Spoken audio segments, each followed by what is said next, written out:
किताबों में लिखी गई पढ़ने के लिए। अच्छा पेन से अमरीश पुरी जी एगो डायलॉग बोलते थे। रोशन भाई, रोशन भाई, अमरीश पुरी जी का एगो डायलॉग था फिल्म में। क्या तू ताका भाई न तो सकली ताक दिन तो यात्रा कर। रोशन भाई साहब अमरीश पुरी बोलते थे, दिलावर ऊंची आवाज में बात मत कर, नहीं तो मैं तेरे पूरे परिवार को गूंगा बना डालूंगा।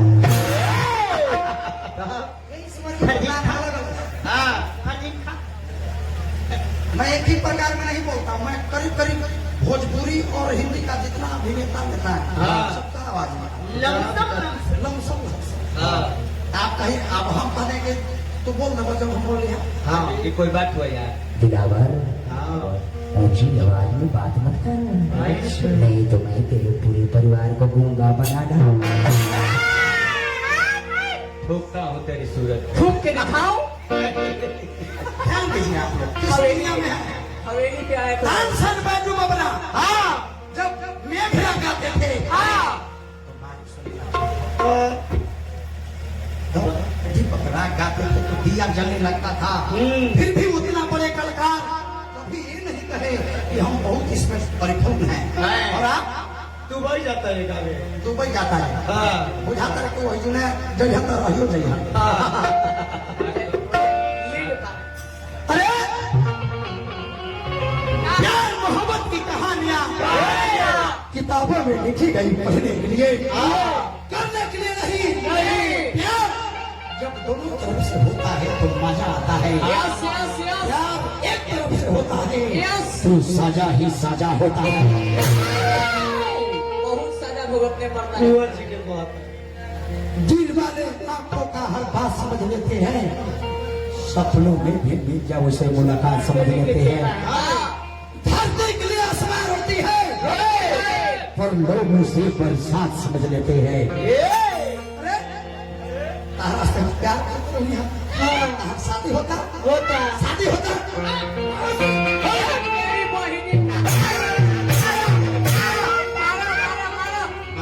मारा के खाने दे दे।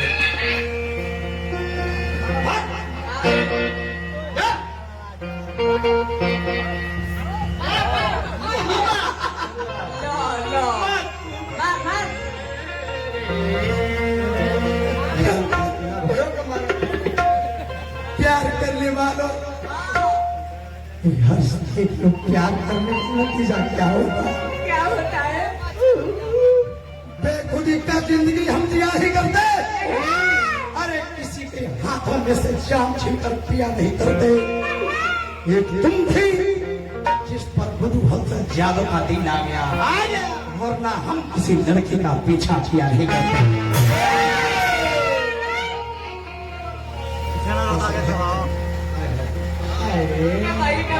अरे हैने लिखा हुआ वाला और एकदम हुआ मारा और मार करे सो जा। देखिए महुआ मीठा टाइट बा। मत पियो मुझे अच्छे लोगों को शराबी बनाता। मैं इंजीनियर की तैयारी करता था भाई, इन जालिमों ने मुझे शराबी बना दिया। मत पियो बिया 4 गो बाल बच्चा के मुंह देखो। अरे आज हमारी हालत कि आहारागम चैनल वाले भाई थोड़ा नजर पर फोकस कीजिएगा। आप सब बहुत लोग देखे होंगे। कौन से खेसारी लाल से बढ़िया का बात था? खेसारी लाल टीम नहीं को मिल जाती है, छवि का ड्रामा होती है। खेसारी लाल का क्वालिटी अलग है, पवन जी का अलग है। पवन जी खेसारी नहीं हो सकते और खेसारी जी पवन से नहीं हो सकते।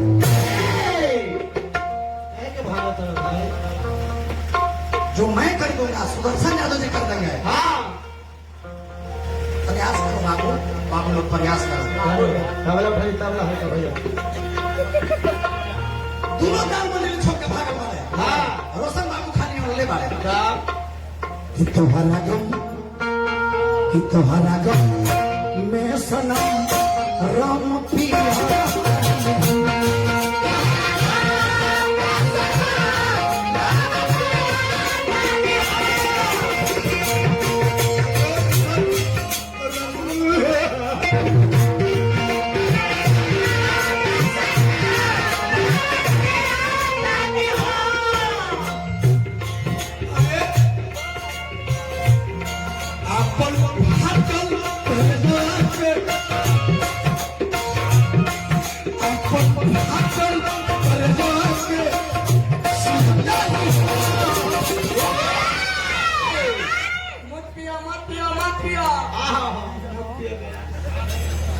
तोहरा गम क्या है यार? तुम जैसे प्यासों को गुडू हतम हथिया में जान के छो पाना ऊपरे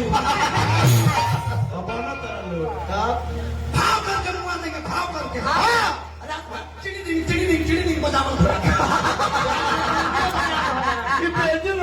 कि तोहरा गम में सन राम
पत्तल बुरी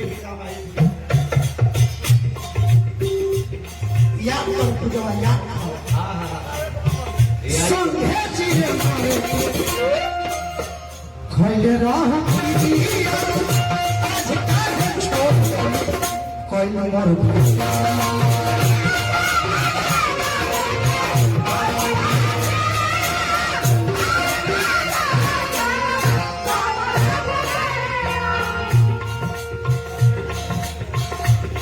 बेदर्दी है जमाना हो गई बेदर्दी है जमाना हो गई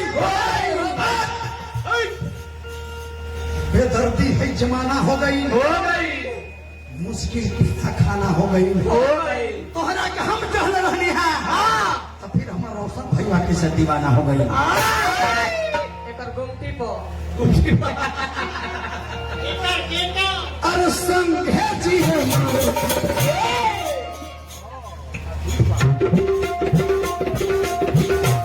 खैले रह किरिया आज काहे छोड़ देलू कोई मर खुशी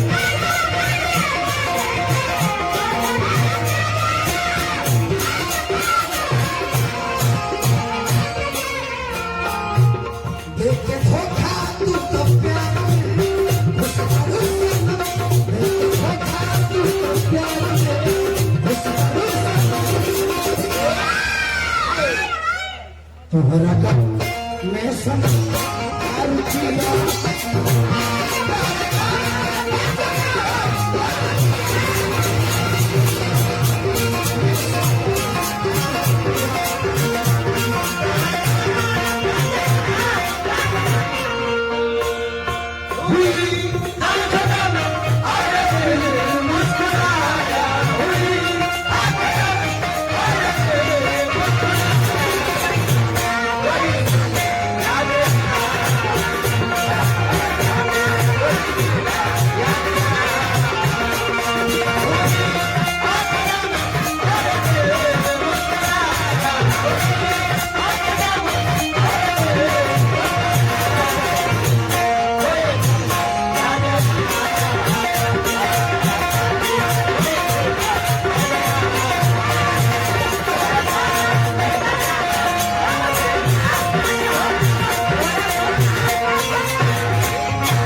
तू बोलत ना हाँ जे तहरा के गया जिला के ओते घरे तू वहां ना हाँ घर रहला घर के घुमाई अब यो आने ले आंख बना ले लो रोकत होई हाँ जाए भाई भाई पढ़ाओ ना थोड़े पढ़ाने में जिनको जमाने लगे वो आज तो सब सिखाने लगे सिखाने लगे आप सब कितने हैं छोटे आधा उम्र का हूँ बेटा है घरे घरे ये दुनिया के ख्याल में उम्र में 15 साल के अपन फाटल कर जवा के सिरपानी हम अपन फाटल कर जवा के सिरपानी तोहरा मैं सनम हाय हाय हाय हाय समझ का तोहरा गम मैं सनम दारू पीना